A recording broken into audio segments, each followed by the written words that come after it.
मेरा अपनी जन्मभूमि भारत माता और भारत की वीरांगनाओं को शत शत नमन। अलाउद्दीन ने गद्दी पर बैठते ही सिकंदर द्वितीय बनने की इच्छा की, लेकिन दिल्ली के कोतवाल अल्लाउल मुल्क के समझाने पर उसने विश्व विजय का ख्याल छोड़ दिया। चित्तौड़ और रणथंभौर उसके आक्रमण के लक्ष्य बने। यह एक इतिहास प्रसिद्ध बात है कि अलाउद्दीन ने चित्तौड़ के राजा रत्न सिंह को धोखे से कैद कर राजपूतों से पद्मिनी की मांग की थी और गोरा तथा बादल ने उसे मुंहतोड़ जवाब दिया। शाही सेना का राजपूतों ने जमकर सामना किया। गोरा वीरगति को प्राप्त हुआ, लेकिन राणा सुरक्षित अवस्था में चित्तौड़ पहुंचा दिए गए। गोरा की रानी बड़ी वीर हृदया थी।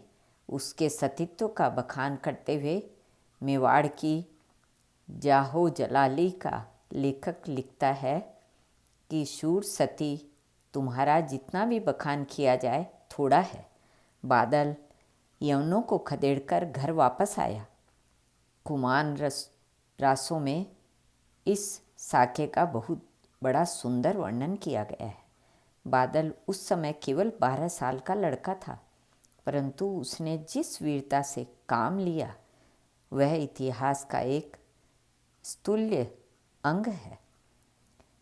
राय बहादुर गौरीशंकर हीराचंद ओझा ने गोराबाई को एक ही व्यक्ति माना है, परंतु कर्नल टाड तथा अन्य इतिहासकारों के मत से गोरा और बादल दो थे।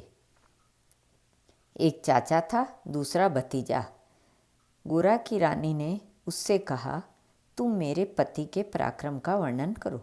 मुझे बतलाओ कि किस तरह शत्रुओं और विधर्मियों को राजपूतों ने रणभूमि में मटियामेट किया। मैं साके का वीरतापूर्ण वर्णन सुनकर आनंदपूर्वक पतिलोक में जाना चाहती हूँ। बादल ने कहा, माँ, पूज्य काका जी को ही तो इस रण में वास्तविक सफलता मिल सकी। उन्होंने शत्रुओं के खून से रंगे शवों को अपनी तेज सेज बनाया। एक यवन शाहजादा वीरगति को प्राप्त होकर तकिए का काम दे रहा था। बादल ने कहा, मैं उन्हें उस मृत्यु सेज पर सोते छोड़कर आ रहा हूँ। शत्रुओं ने उनकी मृत्यु सैया घेर ली है। उसने बादल से पूछा कि पति ने किस तरह शत्रुओं से रण किया। उस सुकुमार बालक के मुख से निकल ही तो पड़ा, काकी, उसकी वीरता का बखान करने वाला तो कोई रह ही नहीं गया। रण में उसने किसी भी शत्रु को छोड़ा नहीं। तो उसकी वीरता की कहानी कह सकता। एक विशाल चिता तैयार की गई।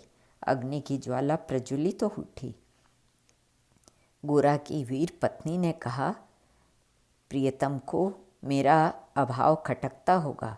वह अविलंब जलती चिता में कूद पड़ी। गोरा की रानी का सतीत्व अमिट है। भारत माता की जय।